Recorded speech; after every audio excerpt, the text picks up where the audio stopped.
saa'ilka labaad su-aal aada uga durugsan middaas wuxuu leeyahay eeyaha ma la xanaanaysan karaa haddaan iska ilaaliyo dhareerkooda. masalada ayga ilaa dhaqaalaysigiisu ma bannaana haddii aan sabab cudurdaar sharci ah oo loo dhaqaalaysanayaa jirin. nabigu 3 sababood buu sheegay. 3 sababood waxaan ahayn dhibaato weyn bay qofka u geysanaysaa diintiisa. oo nabigu wuxuu yidhi qofkii ay kaydsada guriga ku haysta xanaanaysta maalin walba ajirkiisa waxaa ka nusqaamaya qiraatun, ajir weyn baa ka go-ayoo khasaaraya.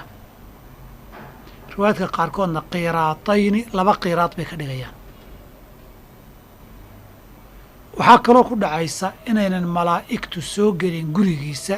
malaa'igtii naxariista tii xisaabta iyo camalka maaha, tii naxariista iyo meelaha dikriga iyo dadka mu'miniinta iyo u imanaysay inay eygaa dartii guriga uga joogaan baa imanaysa. marka nabigu wuxuu ka reebay 3 iyo wixii la mid ah baa la israacinayaa. wuxuu yidhi ilaa kalba saydin, mid lagu ugaadhsanayo ugaadha kuu soo qabanaya,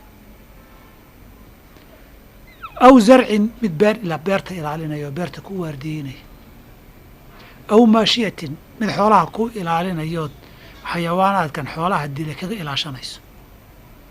waxaa la mid noqonayaa mid xaafad waardiyeynaya hadduu yahay oo intay tuugo iyo jiraan guriga hortiisa fadhiisanaya ama meel barxadiisa habeenkii lagu sii daynayo oo tuugada iyo ciddii guriga u soo dhacda ka waardiyeynaya ama ku qaydaya. intaa 3 la sheegay iyo wixii qiyaaska manfaco aan looga maarmaynin leh intaasaa cudurdaar ahaan loo kaydsan karaa. wixii aan sababahaas loo kaydsanaya manfacada aan lahayn eyga la iska haysanaya guryaha wehelka looga dhiganayo dadadaan nijaasana ka cararaynin ama wehel iyo muslim iyo iimaan iyo cibaado iyo weheshadaan waayey baa walad iyo ilmo ka dhigta.